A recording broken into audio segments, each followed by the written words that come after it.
Today we're talking to Moises Garcia. He's an artist here in El Paso, Texas, and we're gonna see what he has to say here now. All right, cool. Enjoy. So how you been, man? Let's just start off there. How you been, man?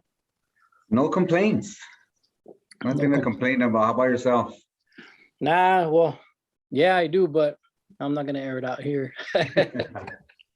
Nah, yeah, I guess it's been all right, man. It's been a challenging two months, man, since I quit teaching, man. But we'll talk about that stuff a little bit later. Oh, I But did. I thought you were still teaching. oh no, I gave that up, dude. Yeah, Oh, after wow. after 8.5 years, yeah, I called it quits, man. I was like, later, dude, I can't. It was, I know it ain't easy. Both I'm a middle child, and my both my siblings are teachers. Well, my carnala, the older one, she just became a counselor, but she was a teacher for like 22 years maybe. And then my little brother, maybe about 6 years. 6 years. So far, yeah. But And so what I did I know it ain't a walk in the park. No, yeah, it's tough, man. I had to tell me that his daughter was having a hard time. She went to school, she started teaching, and yeah, man, it's been rough. Yeah, Yeah, different times, in every which way for teachers. nah, for sure, for sure. One of the main reasons I wanted to get you on and talk to you was, of course, your art for sure. Your art for sure. I wanna hear your process. If you could talk about that. I want to hear a little bit more about your life, a little bit about how you ended up starting with art.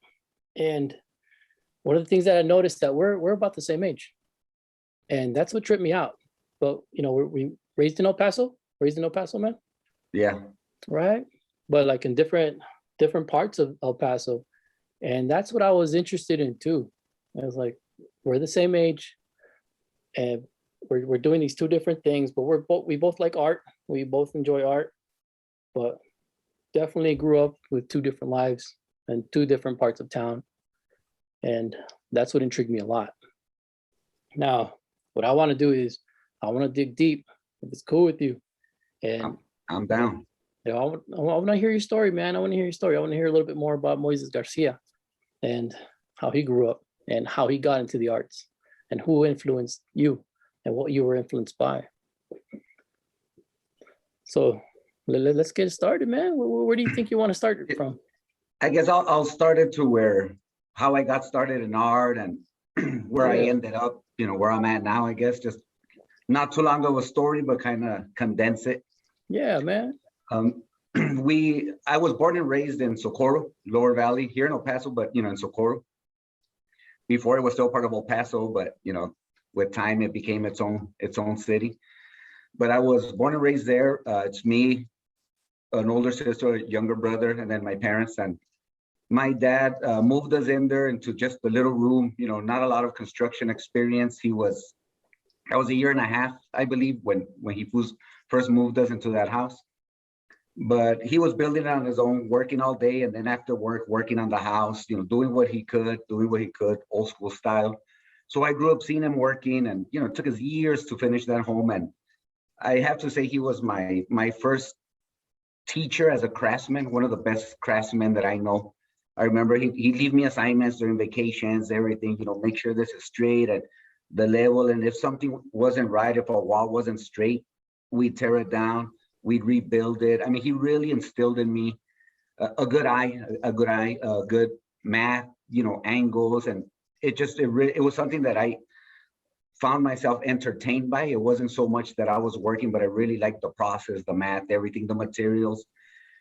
And then slowly, my dad noticed I really liked helping him out. So he started buying me my own tools when I was a little kid. And Nice. we would make our own toys, and we would make like these giant bicycles, at two-story bikes, you could say. And we were always just having fun. So I was always building stuff with him. Anything that I wanted to make, he'd help me out. And so it was one of the arts that I first started with was just doing a lot of building stuff, a lot of sculpture, creating and stuff like that. In my mom's side of the family, there's several artists, fine artists, and there was an uncle, my tío Lupe, who he lives in Horizon, and he has a son that's my age, El Güero, and I was always staying at their house because I used to get along great, well, still get along great with my cousin, but also because my uncle was always painting. He's an oil painter, an old school oil painter, realist, you know, a lot of portraiture, a lot of landscapes, animals. So he knew that I was very interested. So from a young age, he started showing me like, look, this is the brushes, this is the oil, the linseed, this is how you clean it. Nice. And he'd have a little canvas for me there and for my cousin. And so I'd stay there like practically every weekend. And he'd always, and that was, my dad was first an influence on the building, having an eye. And then my uncle really took me towards the direction of the fine arts. It's very inspiring seeing him work. And to this day, you know, I still talk with him weekly. He's still painting. Just a big influence in my life in the fine arts. And so my parents were always very supportive. They were always the kind of parents that whatever you want to do, you know, we'll back you up, we'll help you out. So they were always buying me art supplies and, you know, doing what they could in their limited knowledge of the arts.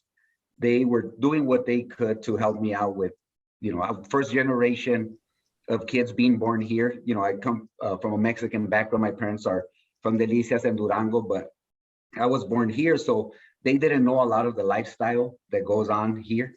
They lived a very different life. You know, they grew up really fast, had to be adults from a very tender age. Yeah. So they adapted and found a way to entertain us with what we liked. And then with time, you know, and their support, my dad always pushing me, hey, you're pretty good at this. You know, maybe it's something you could check out and try, and what could we do? And with time, I just would always fantasize about people making a living as an artist. And, you know, when you're young, the Disney illustrators. And one day in high school, I was taking drafting.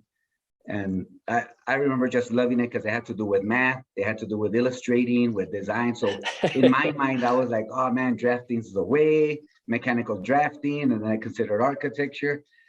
And then I started learning about graphic design, and my love was still in the fine arts. So I just thought, you know what, I would like to give this a shot, try and make a living as an artist, or at least on the side, whatever I could do. Yeah. But I knew that it would help if I learned how to use the computer programs, because like we're saying, we're the same age. So before it wasn't as available, you know, the computers and stuff like that. So I ended up going to UTIP, got a degree in graphic design and minored in drawing. As much as I do all kinds of art, I just drawing, there's something about it that I absolutely love. So I got that as my minor. And then for about a year and a half, couple of years after I graduated, right after I graduated, I got married a year before graduation. So I was just doing any and all kinds of art that I could do to make ends meet, you know, to get my wife some food and some Peter Pipers and stuff. Yeah. So for about a year and a half after that, I was just doing a ton of that kind of work. And then I was kind of struggling to find I wasn't too crazy at the time, especially it wasn't as popular, I guess, as it now is, or as known of people buying art and stuff, or at least in my situation, it was a little harder to sell art. So I thought I need to find something that will be better. And I had applied as an illustrator for a design firm in San Antonio. Oh, cool. And I told my wife, you know what, I think we're gonna make the move over there. Just check it out, work something full time. But I told her, we'll leave in 6 months, 3 months, we'll figure it out. I told her, but for now I need at least a few months I'm just gonna get any job, whatever job I could find, just to make some consistent checks, keep selling art, and then make our move. So I just literally got on the newspaper the next day, and it said artists needed. And I had no idea what it was, but I thought, well, let's go check it out. Yeah. So I went, and it was done in manufacturing. It's a class ring manufacturer here in the West Side in El Paso. They make championship rings, class rings, things like that. And at the time, they were looking for an illustrator to make proposals. Like if a football team, a high school team is going to win, they needed somebody to draw out a sketch of a championship ring, send it to them. If they liked it, then we would do it in an old school drafting manner where a really long process, really old school. And I thought, you know what, I could do this. I could do this for a few months and then head out. So I started doing it. I ended up really liking it.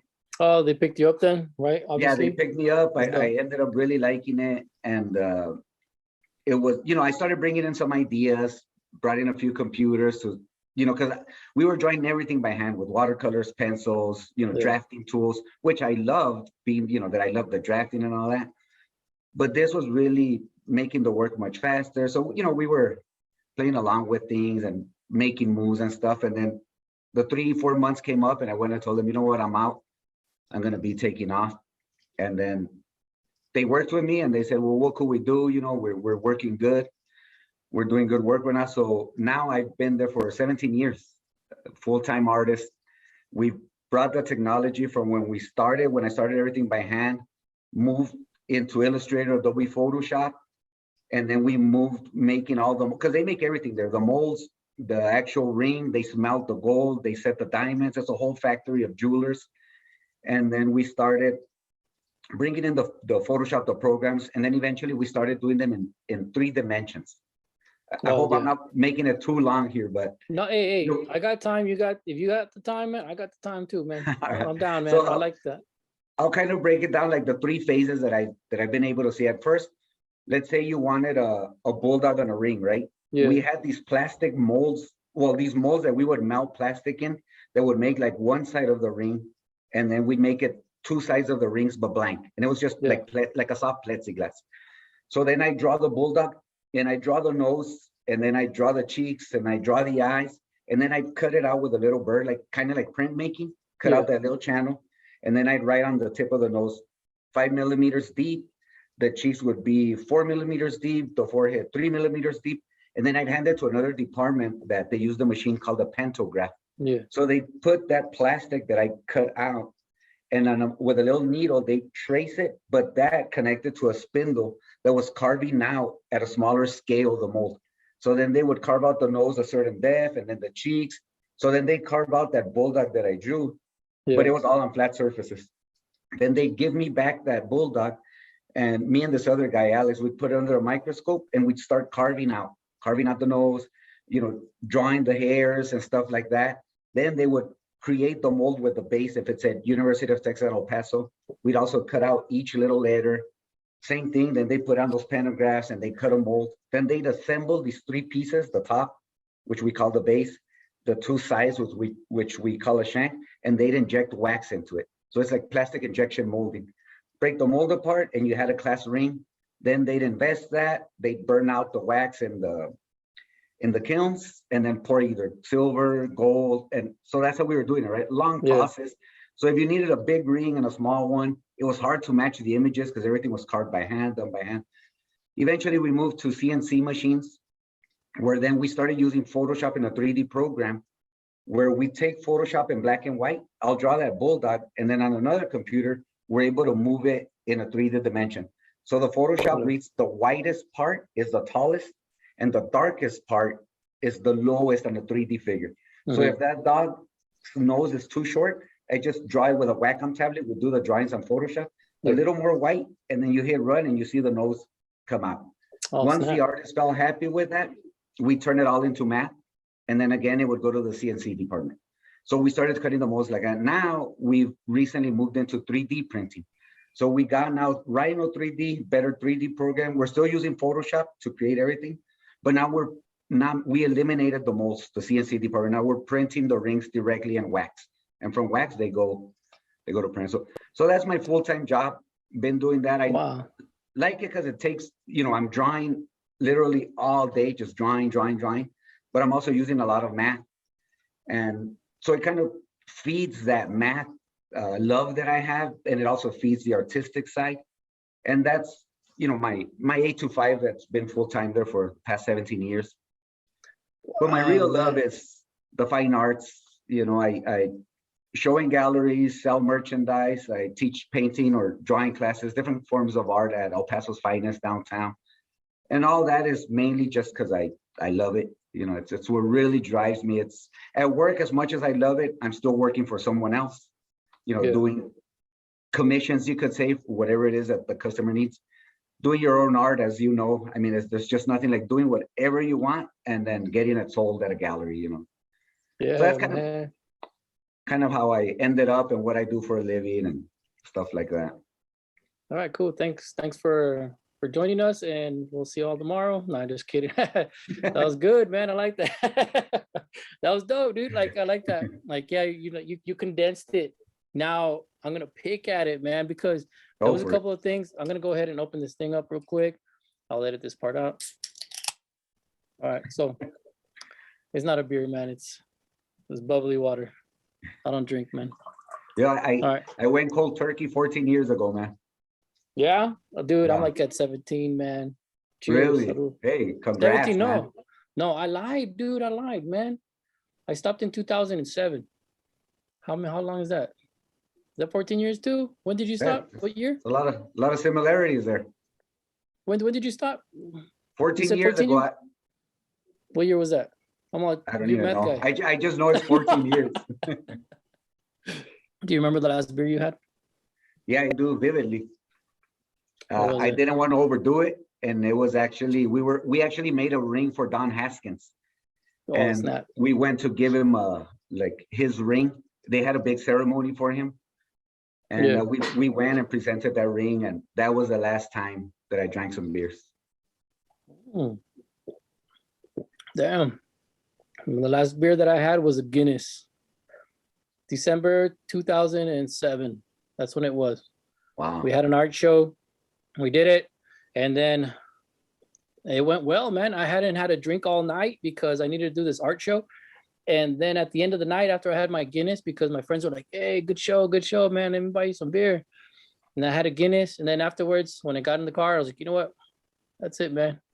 I'm gonna quit drinking and I'm gonna refocus my energy back into artwork, man. And that was dope. And I haven't had a drink since.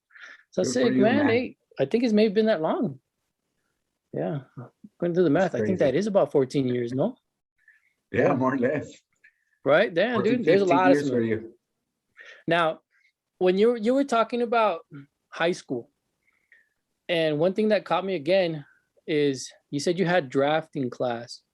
I don't know if they still have that, if schools still offer that. I don't know if you know, but I remember they put me in drafting class and I hated it. I was like the first week or so, I'm there, my drafting table. I wanted art. And then they told me, okay, we're gonna do drafting, and they showed us these plans and all this math. I was like, dude, I don't know how to do any of this, and I wasn't excited for it. And that was crazy. And you saying, you had drafting and then you loved it and all the math and angles and all that stuff. And I was just wondering if how that would have played out if I would have stayed. If I would have stayed and stuck it out, what would have happened? So I probably missed a lot. No, what did I miss out on? You know On that what? drafting class? I can't really say. For me, since I already had that love for the angles, and I grew up using the tape measure and the 30, 60, 90 for the rafters, for the roofing and all that. It was familiar tools, so I just gravitated towards it. And then we had the cool experience that we got to, and this was Socorro High School. We got to design a house. There was a competition, and then me and this other girl from the same neighborhood, we won the competition. So the school actually funded the home that we designed to get built, and it's still standing at Socorro, while it was standing in Socorro High School. And so it was fun to be, I was in the construction class as well. So it's fun to be part of building the home as well, as part of class, as well as designing it. So there was a lot of things that I guess impacted me really cool. And did you stay there the whole time, like throughout the whole 4 years of high school? You stayed in drafting 3 class? years. Drafting Sophomore, 3 junior, years? and senior year. Damn, what would you have a freshman year? You know what I had? My elective was fishing. Oh, dude, they had fishing there. They actually offered Crazy. fishing. The canals would run through there, and they were always full of water fish, and I believe that it actually replaced my PE credit. So my freshman year, that's all I remember, and I was like, man, could I take this every year? That was awesome. Dude, that was fishing for class. I remember going to the canals, and I'm pretty sure you probably did the same thing too. We were fishing for the crawfish or whatever. We get little pieces of like liver. Did you ever do that and like stood on the side and then like they get the liver and they claw on it and you get them? I still do that. Yeah, I remember my mom's boyfriend who lived Lower Valley. He took us there and he showed us that experience, and that was like one of the things that was so awesome about that dude. And enjoying that? Are you doing that stuff like you have kiddos? No, just my wife and I. Just you and your wife? No kiddos? Oh, that's cool too, She man. she says that I'm the kid in the family. Yeah, that's it. One kid is That's enough. it. Now, let's say so you didn't take art in high school, right? You were already doing art on your own, I and you took were 1 year of art in high school. 1 year of art. You took Yes. it with the drafting class as well at the same time. What Yeah, at year the was same that? time. Was that like It towards your was senior? Mr. Vega, I believe was his name. Hmm. And what'd you get out of that? Did you have a good art experience in I high school?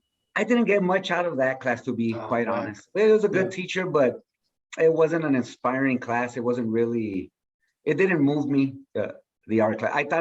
I went in with much bigger expectations and it wasn't there. I think the drafting was a little more exciting, a lot more exciting actually. Yeah, it sounds like it. Was there anything in that class that you vividly remember? Like, oh, if it wasn't for that class, or was everything just forgettable In art class, in art class? Yeah. yeah, it was really gray. Mm, I can't really point out anything that I really remember. dang. Yeah. There was another thing you had touched based that you were talking about, graphic design. Now, did you go to college right after high school, or did you wait a little bit and then you went to college? Because I know I, you said you majored in graphic design, and back in the day, I'm pretty sure graphic design was different straight out of high school. What, back in 90, I'm gonna guess around 90, 96, 97, right? I'm pretty sure yeah, graphic design was way different than it was back in 2011, 2012. You know? yeah, for sure. Did you? What year did you graduate? Oh, I never Did, graduated. oh, I was gonna No, ask you. I was supposed to I was supposed to graduate 96, man. That No, was my I graduation. meant university. Oh, the university. I graduated in 2012. So Okay, what yeah, did you study? I majored in painting and minored in printmaking. Oh, okay. Ah, cool. No, Yeah. I graduated UTIP in 2004.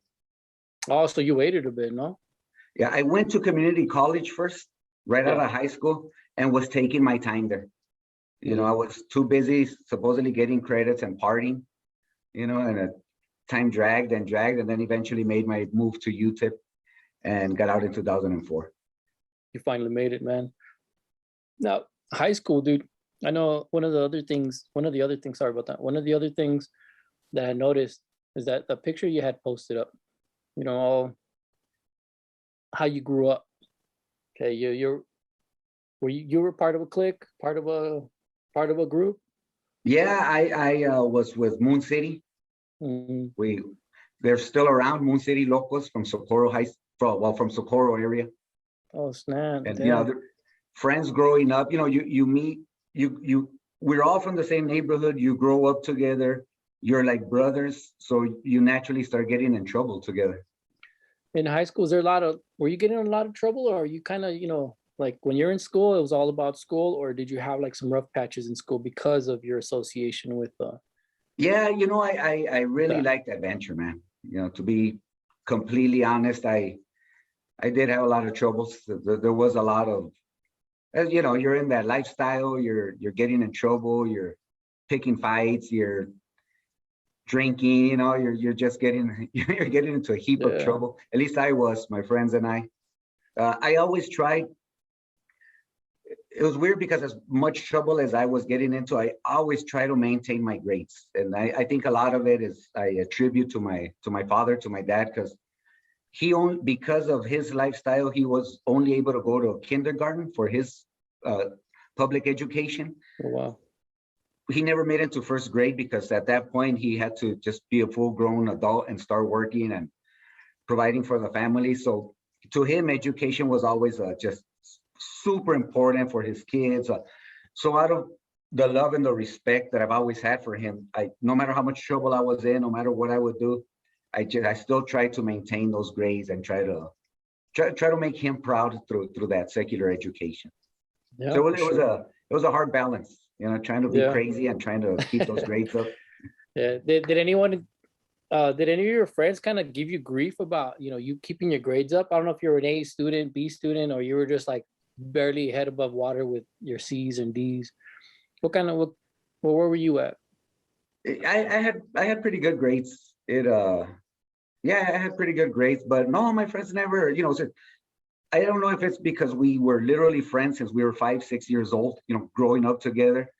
It wasn't people I met really in high school and stuff like that. So they knew how I was, so that was just Moy, no Yeah. grief, no nothing. We were carnales, just that making fun of each other for the normal things, but never got harassed or anything for that, for the Oh, grades.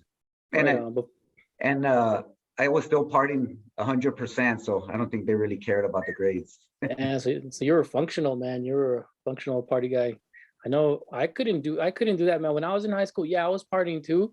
When it was Friday, you know that song "School's Out" by Alice Cooper, right? Yeah. That song would always play in my head as soon as 3:30 came out, man. I was like, yeah, school's out, like, hell yeah, I'm gonna go and party. And that's all I was thinking about. Me and my friends were writing notes. Hey, you down to party this weekend? Like, yeah, man, let's do it.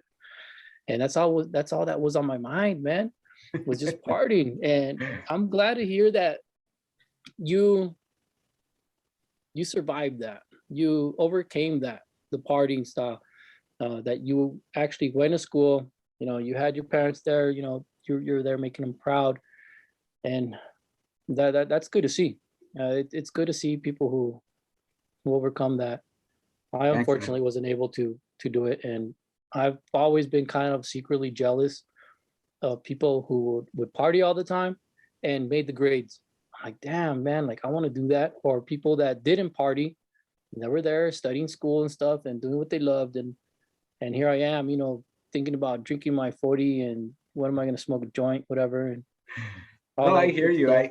I Yeah. always think I've always liked running, and I just something I enjoy hiking and everything. And I remember in high school seeing the track Hmm. athletes running, the long distance runs, and I would always be like, man, I would love, but at the time I was too cool, to join these things. And I think, Yeah. man, that would have been so awesome. I would have really enjoyed that. But it's those things you trade in for partying, right? Yeah. Like, no, I don't want to wear those shorts, or kind of come up with something Ándale. like that, right? Be all jingling all over the place, man. Yeah, man. Now, let's talk about your artwork. Now, you when you said you were you were introduced into artwork like by your uncle. I'm pretty sure you smell that memory. You could smell that linseed still, and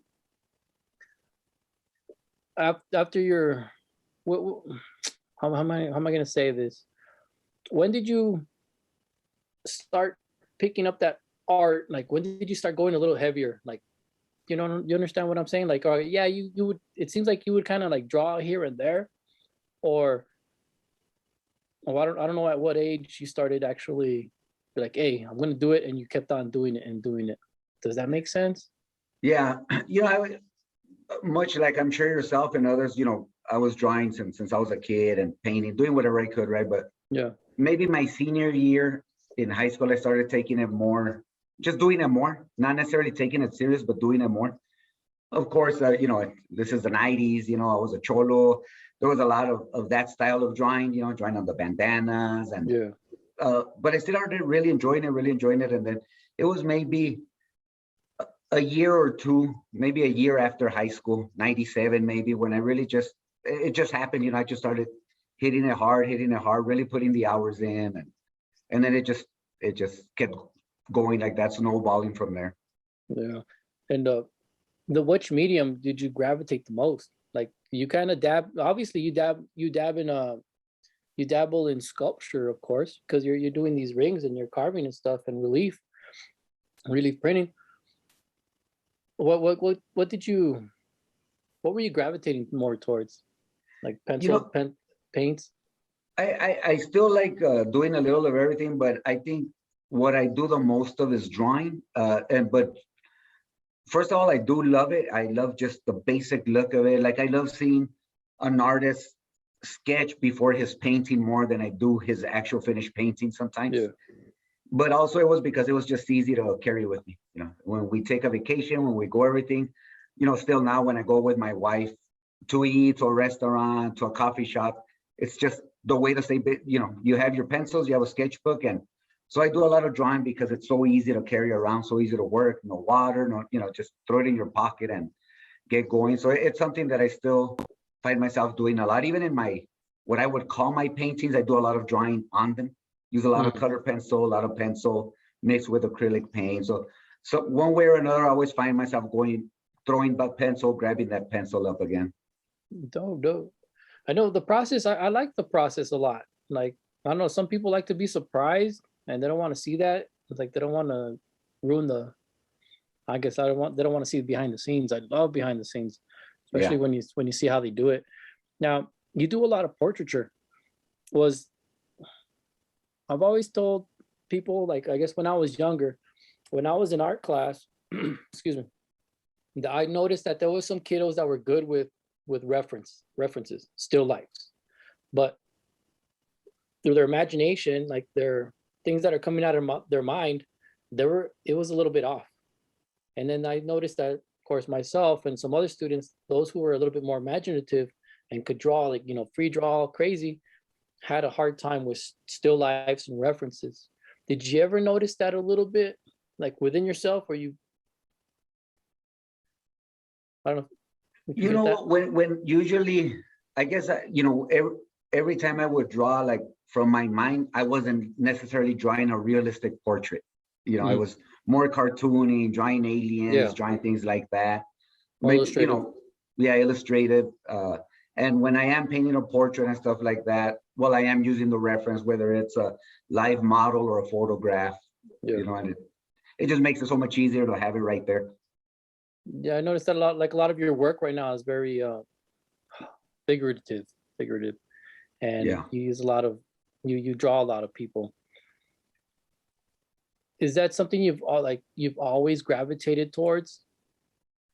Yeah, it is. When like I said, when I first started going to UTIP and when I first got married, it's at the time what I felt I could sell more, because I would make drawings or paintings of different things and it was harder to sell. So I just started taking on commissions, and most commissions were portraits.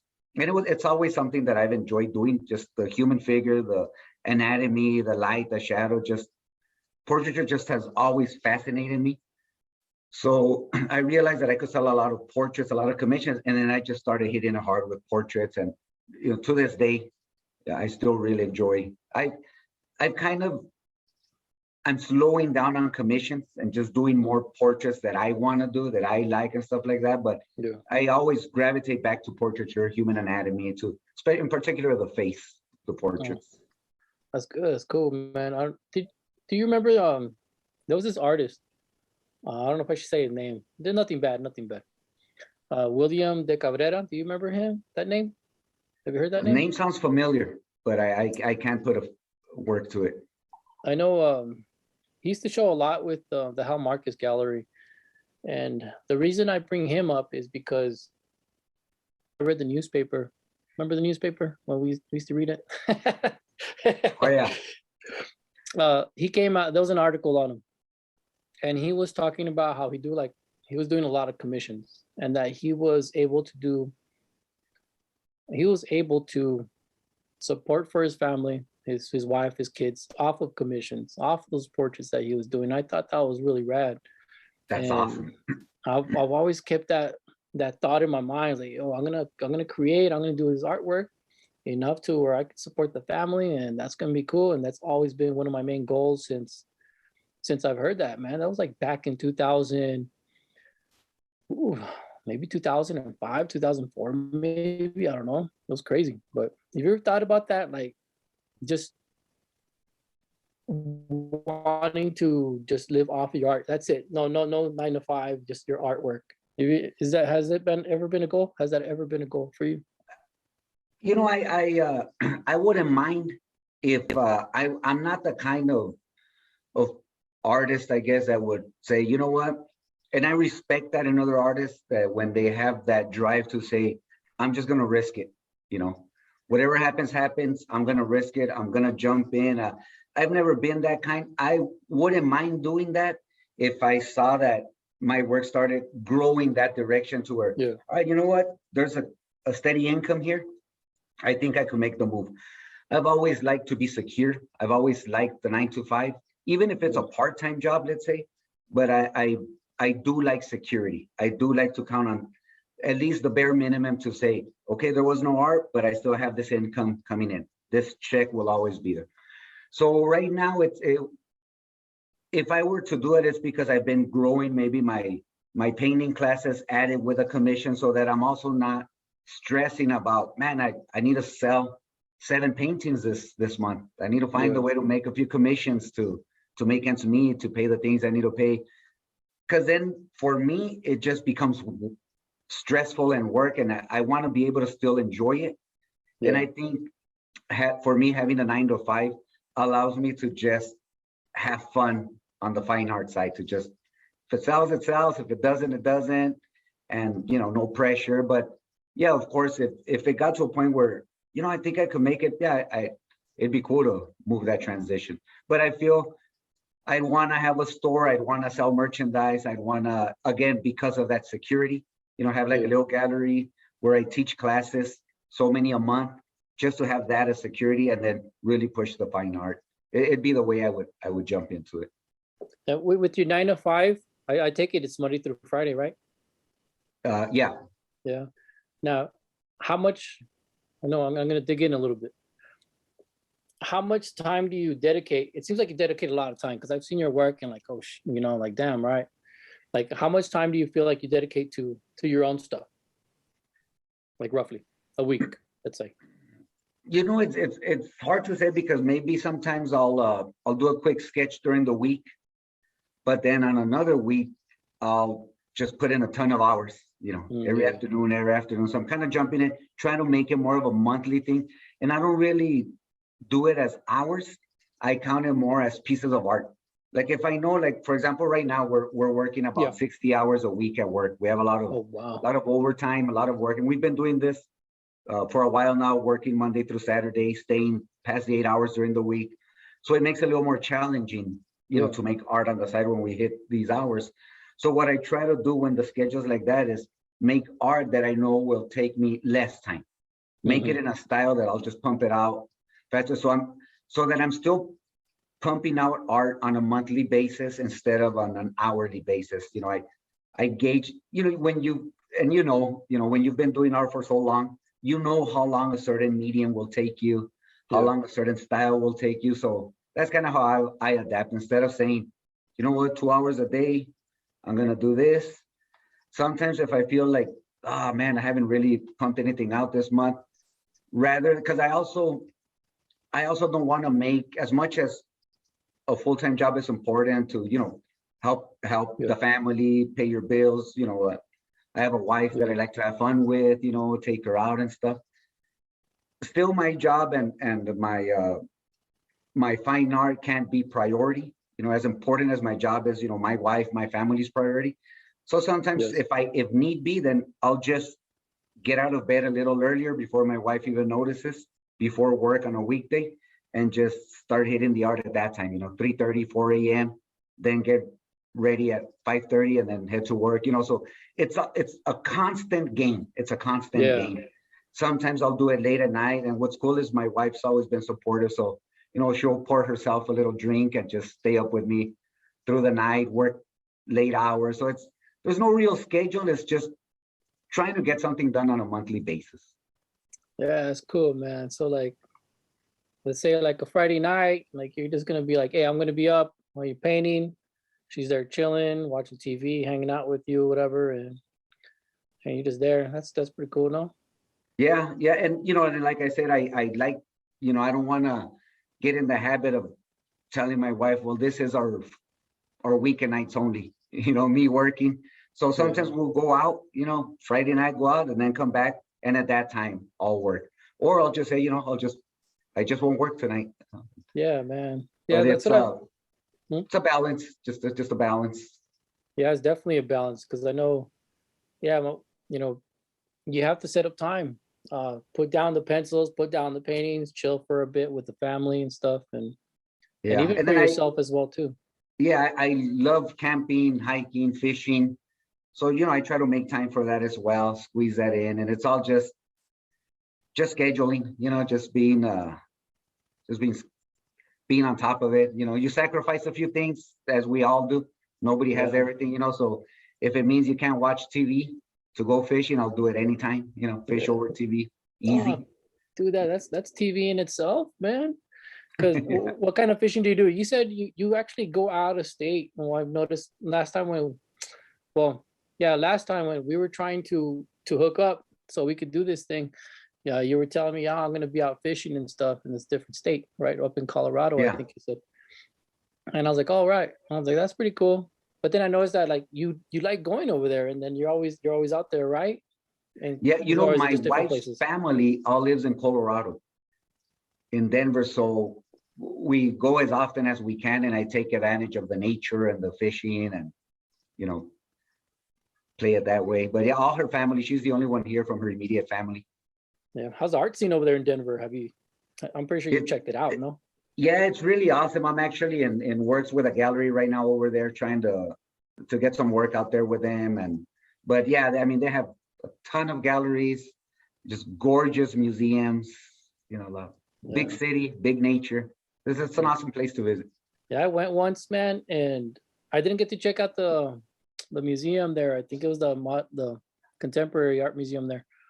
And something I noticed when I came back from Colorado, I don't know if that happens to you. There's like a weird body change. Does that ever happen to you guys? Like you feel kind of like weird after being at that elevation, then you come back down to El Paso. Does anything kind of throw you off, like mentally, physically? You know, yeah, I guess I never really thought about it, but yeah, it's always a weird feeling, Yeah, and it's always coming back, not going. yeah, right. Because last time we went with the family, we all came back. I don't know. Things started going off, man. My kid got sick, and it was weird. Like it was like weird sickness. It was, I don't know. It was that drop of elevation, like all of a sudden, and that was weird. No, I don't know. I've been asking people that go to Denver and come back this way. I've been asking that question like all the time, and to see if there's something there. I think I need to Google it or something. Now with your artwork, is there something, let's say in the future right now, right? Is there something you really want to tackle, like any kind of specific subject matter, or oh yeah, any kind of subject matter you wanna take on that you haven't at this moment? Is there like this dream project that you have in your head? You know what? The one thing that that I would like to venture into is murals. You know, my only experience is old black crayons, you know, on walls. That's Tagging about it, it. yeah. But I see these guys here locally, and my God, my respects. I mean, these guys are amazing. You know, we have we have several very, very talented muralists here in town. And Yes, we you know, do. I talk to them, we communicate, I see their work, and that's something that I would love to just try out. It's fascinating. And I wouldn't even claim to say that I have it, like I have absolutely no experience with murals. Man, I feel like, yeah, to touch base to go off of what you said, yeah, there's a lot of talented muralists here, and these guys are taking it up a notch where we didn't see that kind of stuff back in 96, 97, you know, in our high school years. None of that stuff was coming out. And now it's like what they could do with spray cans is it's amazing, man. I had one of my colleagues, this other art teacher I was working with, he had told me that he didn't consider graffiti or those murals with spray cans art. Wow. And I was like, what? So then I sat there talking with him and stuff, and he finally told me a while back ago, not too long ago, that he remembers that conversation, and I had finally turned him on to it. When he finally realized, hey, this is an art form, and he's been dogging it this whole time.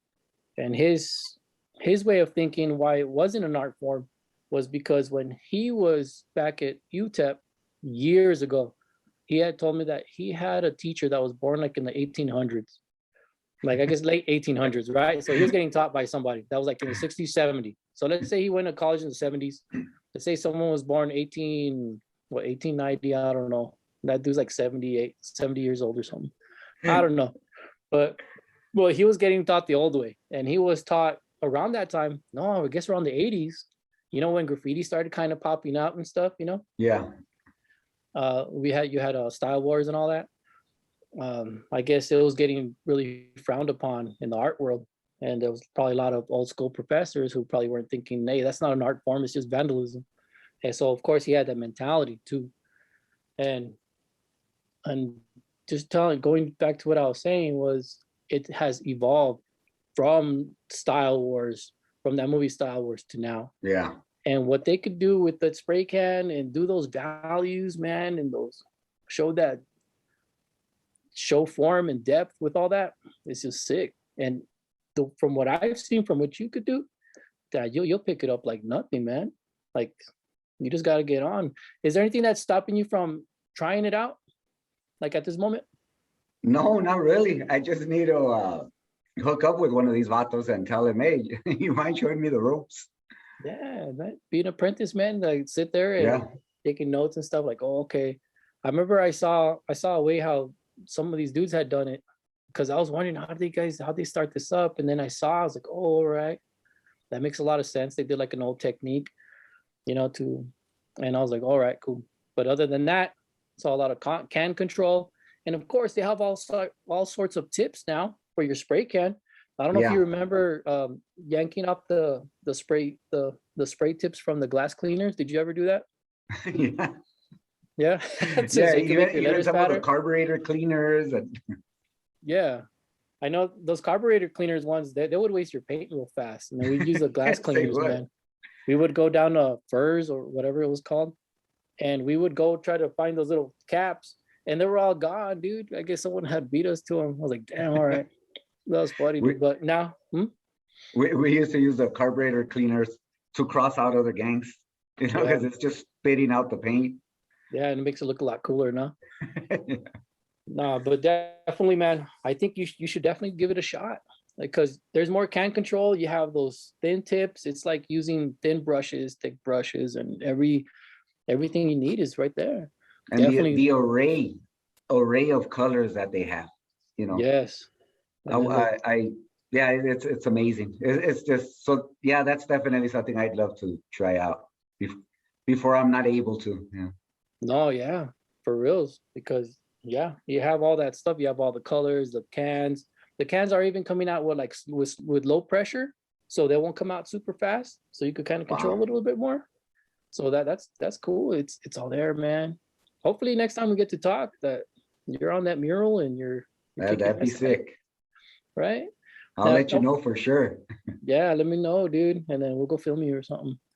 Yeah, I've talked with a few of the local muralists, and they're so open to, you know, none of them are haters, none of them are jealous artists in terms of, I'm not going to show my techniques.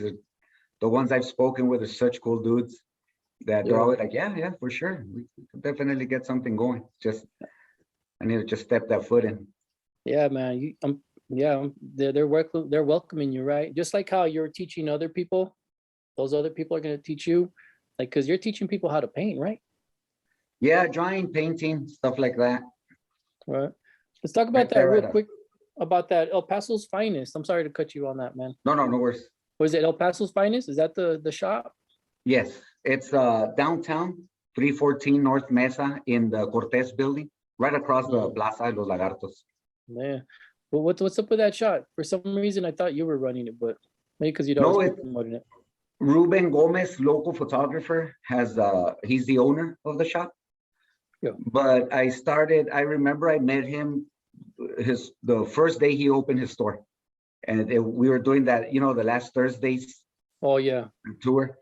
And at the time, you know, we went, I checked it out, and I really liked the store because he has a lot of merchandise and some paintings, photographs, but it was all 100% local.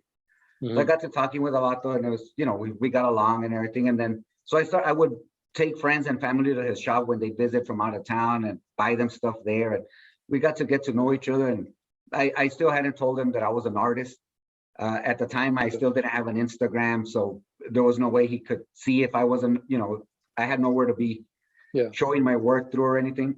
And then after like a few months, I told him, yeah, I actually, you know, make art and stuff. And then he told me, hey, you know, I have a spot if you want to bring in a couple paintings that about this size. And I was like, yeah, sure. So took him in, and then we just hit it off. We started helping each other. I started doing a lot of events there, and he was so cool, open to any ideas, and he's always been real easygoing and just making things fun. And then the classes that I started there were monthly classes, because he still does this. He now has several artists that teach classes there, and we would do a lot of those kind of like I painted that, just one night event. But at the time when I first started, I was teaching monthly classes. So what we would do is we would teach.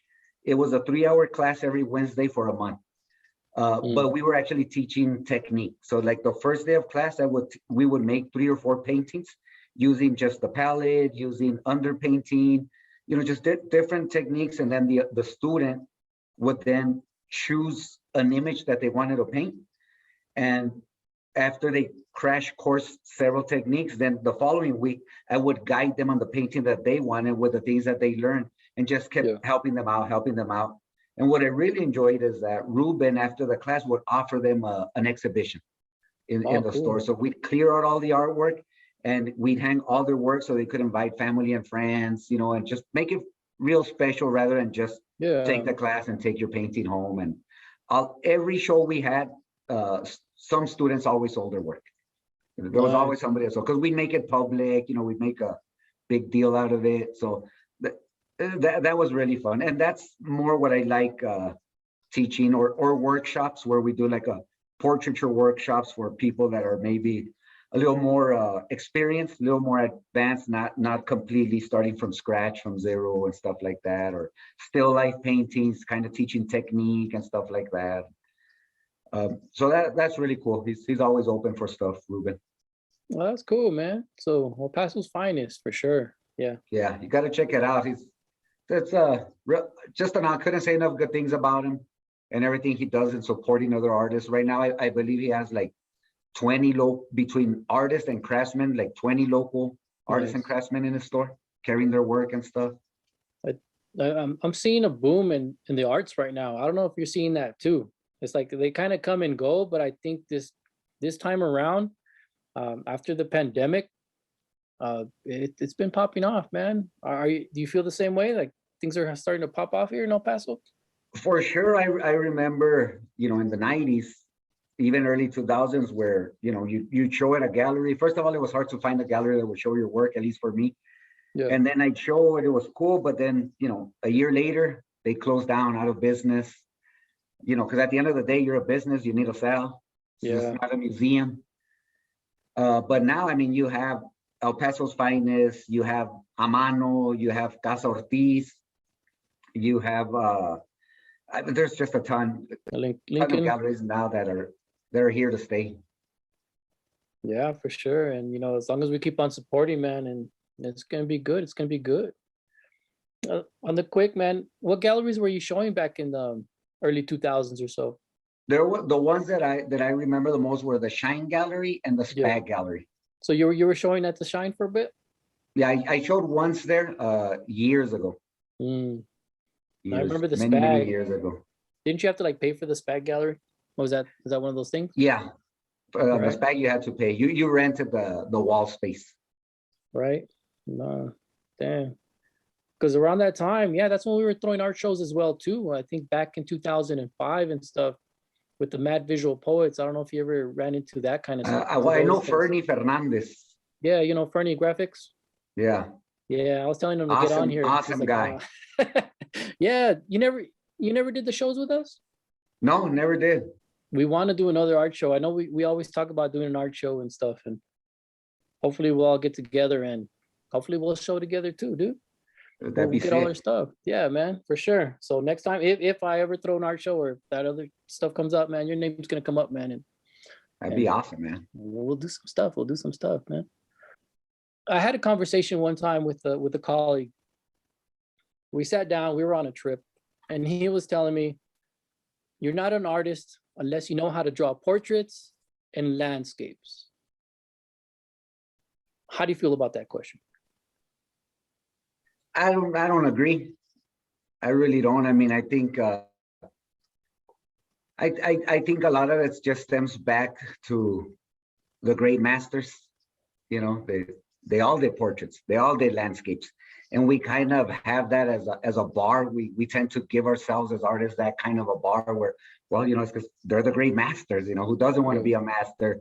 The respect we have for them, that's why they're called the great masters. But I think that's what happens with maybe a lot of people that feel that way, is that you always have the great masters to go back to and compare to. But before them, there was also great artists that weren't doing portraits. After them, there's great artists that were doing portraits, and landscapes. And I don't know, I don't fully agree with that. But people just make stuff they love to make, and there's always a buyer. There's always a buyer. Yeah. Yeah, I think the only thing that I could say when it comes to you're not a real artist, the only thing I could say about it's thrown out really easily being, oh, you're not a real artist or you're a real artist, is, to me, it's kind of like cooking. If I don't care what style of art you make, what medium you make, but you got to have the hours logged in. You're not going to call yourself a chef, or try to pretend to own that title if you just cook a steak on the grill, once every year. You got to have those hours logged in. If you have those hours logged in, you're passionate, you're making it, whether people buy it or not. Yeah, definitely. Anybody that's putting that work in as an artist. Yeah. That was a big debate. I know I had that debate with my colleague a couple of times, and he was the person I was talking to him about graffiti art and stuff. And we went at it for a bit, and at that moment, it kind of hit a nerve when he was talking about that stuff. And I was asking myself, why is it hitting a nerve, man? And what I realized, after some contemplating and some reflection, was that I was bad at portraits. I was bad at drawing faces at that moment. And I was bad because I never actually sat there and attempted to draw faces. And I always felt like, oh, well, I don't need to know how to draw faces. I like to draw illustrative stuff. And I stuck to that. I like illustration. I like drawing from my imagination. And going back to that, what he had said, it hit a nerve, was because I never really attempted that. Now, I started to dab in it a little bit, and I did it freehand. From all the experience that I gathered from teaching, I put that all to myself. That goes back to, putting that energy back into myself, telling myself what I tell the students. When you're drawing from observation, look back and forth, pretend that thing is going to move if you don't look at it. Don't just look at it and memorize it and rely off of your memory to draw that eyeball or whatever. Look back and forth at it. And when I was doing that, I was like, oh snap, I could draw a face, dude, without a grid or without projecting it, whatever. And that was dope. And everything that I taught my kiddos about, like I said, about still life, it's like I was teaching myself, like, right, hey, time to put that back in. You gotta practice what you preach, right? Yeah. And after that, I was like, oh snap. And I was like, I have to draw these faces, because students be like, hey, how do I draw a nose? Or how do I draw this face? And how do I draw the other eye? I don't know if you've seen that, where people, they can't draw the other eye. There's a saying, there's nothing harder than having to draw the other eye. Where they'll put like hair over it, to cover it, because they can't do the other eye, or they'll put like a hamburger or a flower and stuff. So that was crazy, man. I wanted to see how you felt about that, because you draw a lot of portraits and stuff. And you know what? Back to that question that you posed. Is I own a decent number of original artworks from other artists, and in my collection, probably 98% of that original art from other artists that I own is not a portrait or a landscape. Oh, nice. And I'm an artist, but that's going back to that. I never see it as, oh, you're not a real artist. I've never seen you paint a face and I own all this art that has nothing to do with landscape or portraits. Yeah, and like you said earlier about this bar, right? I think students have this bar of what art should look like, or what art is. If you can't draw a face, then they're horrible artists. And you always hear, I'm pretty sure you hear it all the time, I can't even draw a stick figure, right? How many times have you heard that? You'd be rich right now, right? So I think that bar is kind of high for like that expectation of art, or like is kind of high for people, and it's Yeah, because when you weird. It's think weird. about it, you take 100 people and you ask them, name me an artist. They're all gonna name the great masters.